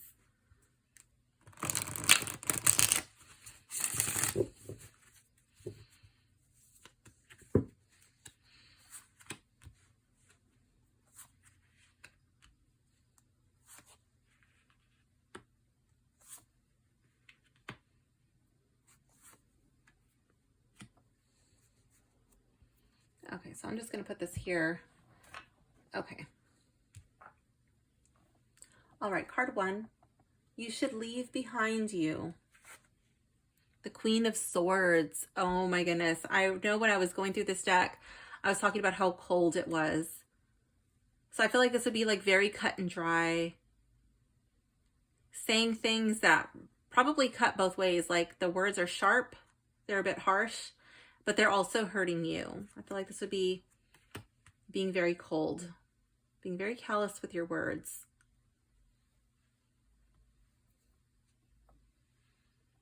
Card 2. Oh, well, let me read the descriptions because I have not familiarized myself with this deck and I'm just kind of making it up on the fly, kind of reading intuitively, but let's see how the deck actually reads so you can get a feel for it. But that was my interpretation, at least right now, before really familiarizing myself with the deck. Okay, the Queen of Swords is intelligent and witty and often has known great suffering. Mental independence means everything to her, and to gain it, she will even seal herself off from her feelings. She strives for insight and clarity. Opacity and entanglements are abhorrent to her. The Queen of Swords can be problematic, especially if she becomes calculating or cold, or gets so caught up in her intellectual heights that she completely shuts out her physical and emotional reality. It says, for your interpretation, you can see the Queen of Swords as a woman with the above qualities, or as the female part of a man's psyche, but Anna Kay tends to read the queens as the inward side of a person, their philosophy of life, attitudes towards life, values, habits, typical moods, etc., no matter whether the person is female or male. I agree. I don't really care if they're female or male. Page 120. It says to see page 120. So what is on page 20 that we need to see? Okay. The queen and the king of the same suit have similar meanings, so it's perfectly normal and not due to a lack of differentiation on your side that in readings they can be interpreted in a very similar way. And should you have trouble remembering which queen of which suit has which meaning, simply remind yourself of the different overall topics the 4 suits address. Okay. Card 2. You should take with you into the new phase of your life. King of Swords. Oh, interesting that we just had gone to read that tip. Okay. So the King of Swords, what you should take with you into the next phase of your life. I do feel like this would be strategizing. Really calculating your next move, your thoughts, calculating your words, the way that you deal with people. So let's go to the King of Swords. The King of Swords is a rational man. He is witty and adroit, which makes him a great entertainer. You typically meet him in jobs in which clear, abstract thinking is required. If you are entangled in a complicated problem, the King of Swords will help you, but he can also be cold-hearted and ruthless. He may have great difficulties dealing with emotions and may even refuse to try.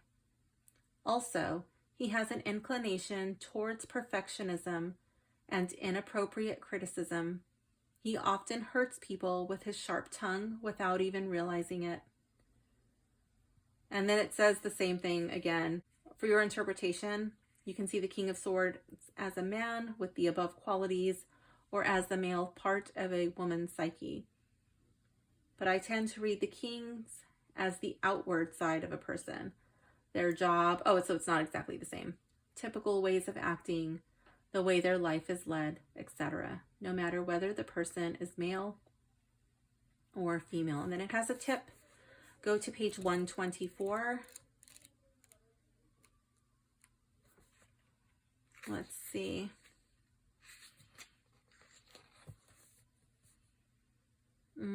Yeah, so it's the same thing about the king and queen having the similar meanings. Okay. Card 3. Something to prevent from happening. 3 of Swords. Oh my goodness, there's a lot of swords in this reading. 3 of Swords in the reverse. This person is holding all of the swords here. And this person looks very distraught and sad, like he brought her a flower and she's turned her back. I don't know if that's blood coming out of her heart right here.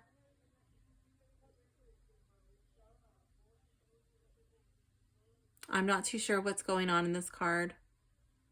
But it's in the reverse. Normally, I feel like the 3 of Swords in the reverse is like the swords coming out of the wound. And this would be something to prevent from happening. And with these cards here indicating that the person that the reading is for, the make-believe person, is very sharp with their words, I feel like this would be cutting off a relationship with a person that you care deeply about in an attempt to save yourself from a future heartbreak that may not even happen. That's what I would say. But let's go to the 3 of Swords and see what it says.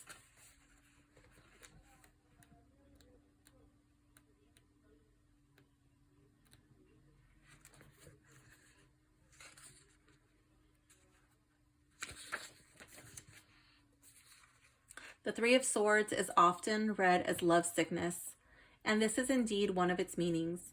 But the main aspect of this card is a decision that is made against the heart's wishes, a painful decision against one's feelings.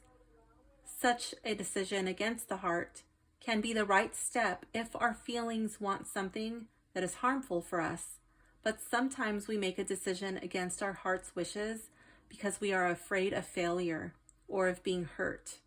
In such cases, this kind of decision is very problematic.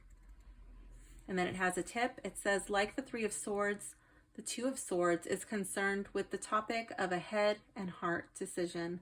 But the 2 of Swords means that a decision is hard or impossible because the inner voice cannot be heard. You just go over to that one. That was this one where the swords are trying to stop the ocean from rushing in. Okay, so let's go to the next card. Card 4 is something to aspire to. 10 of Cups in the reverse. I feel like this would be looking for something that is very satisfying, brings you emotional fulfillment. But I feel like it's something much more than just physical possessions. There has to be something like some spiritual aspect. I'm really drawn to the sun behind this person. It kind of looks like a halo. But this card is in the reverse. So like if it's only physical possessions, you know what I mean? It's not going to bring you fulfillment. It's not going to bring you the joy that you so desperately want. I feel like that may be an issue. Like you're so focused on physical possessions, like brainy endeavors, brainy achievements, being right, figuring out problems. But I see no emotion in any of these cards. And this is the only one so far with emotion. And that's what you should aspire to. So let's go over here to the book to see what it says for the 10 of Cups. It says, the 10 of Cups means the experience of deep contentment, of having arrived.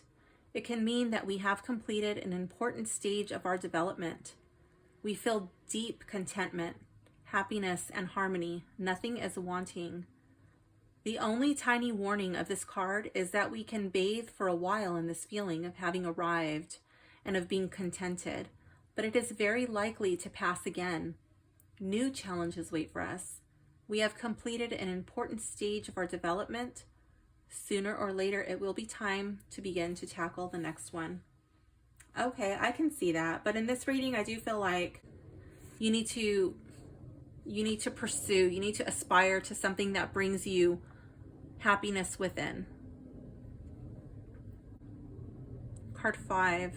This is the deeper meaning of the new phase of your life. Here we have the High Priestess in the reverse. What did it say? I will read it just because I want to remember.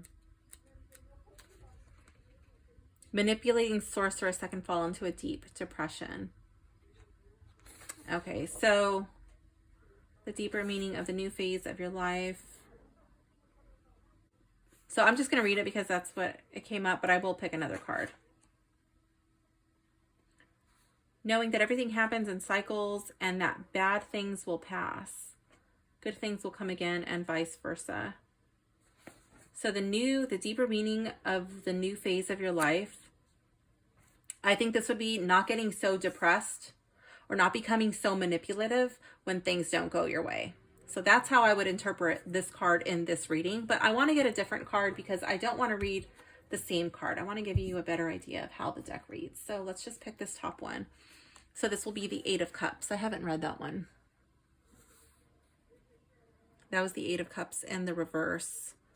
And that was the deeper meaning of the new phase of your life.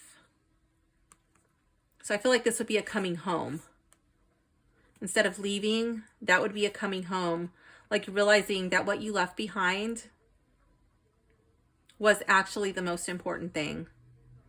You thought you had to go off in search of something else, of achieving whatever it is that you think that you need to achieve.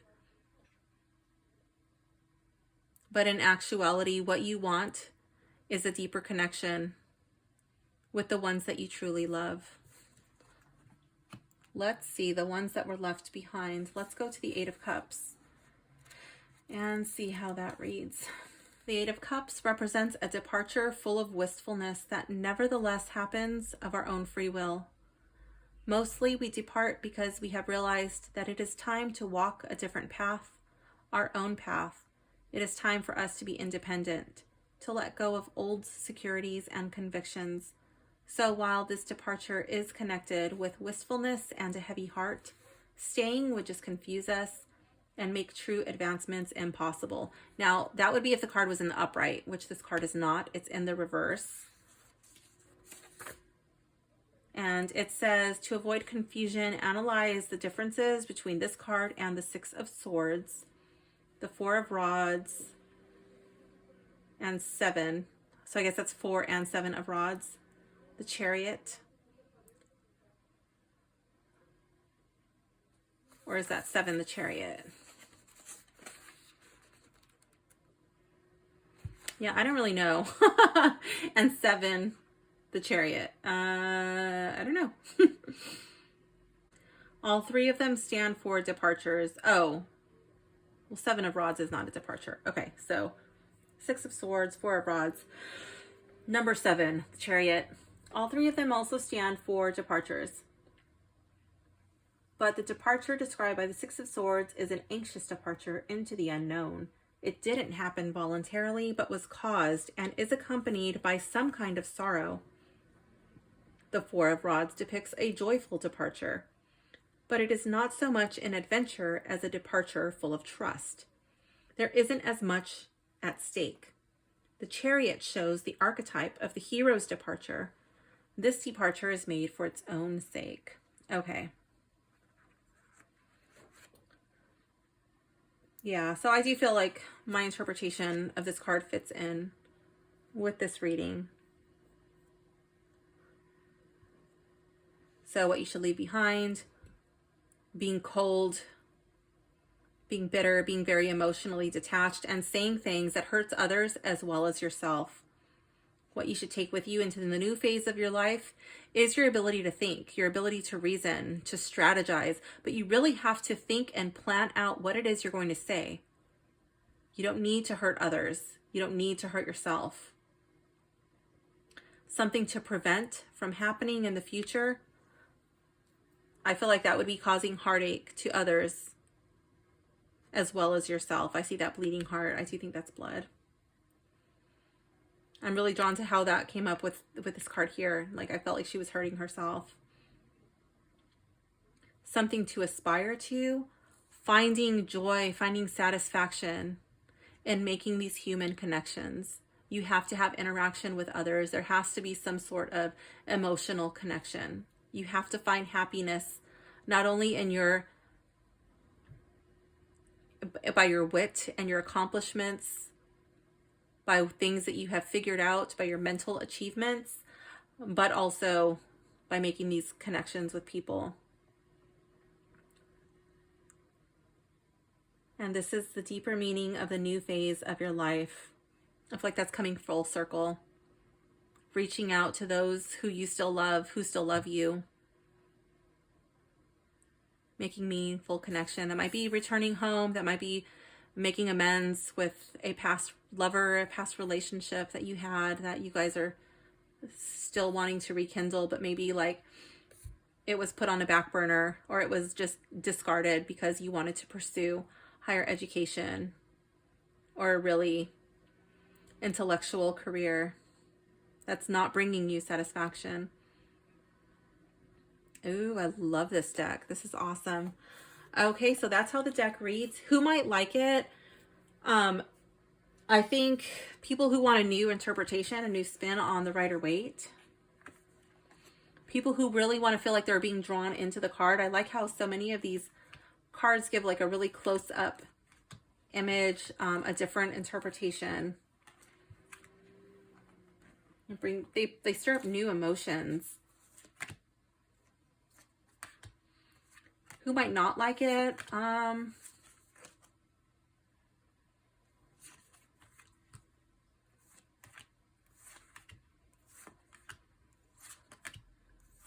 I guess people who don't like the Rider-Waite.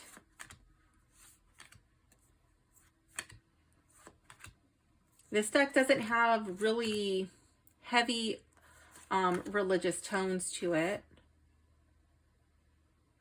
People who don't like nudity.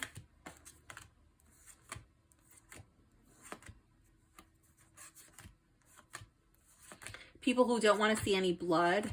If the blood is going to like be a hard no for you, then this will not be the deck for you.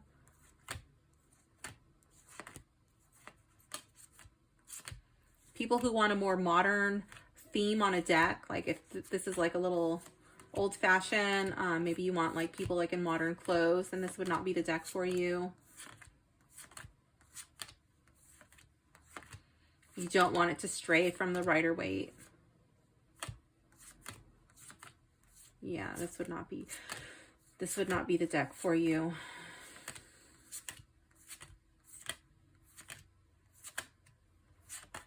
But I think it's pretty cool. I like it. I'm glad I finally got my hands on it, and I'm glad I finally opened it. Yeah, I will leave a link in the description to Anna K's website, to the actual page where you could make the purchase for the Anna K version. Unfortunately, you're going to have to do your own research if the Llewellyn deck is the one that you want to pick up, because that one's just out. And if there's a deck that you would like me to review, leave a comment below and I will try to get my hands on it. So thanks for hanging out with me. I hope you enjoyed this video. It was really fun, and I will see you soon, gems. Bye.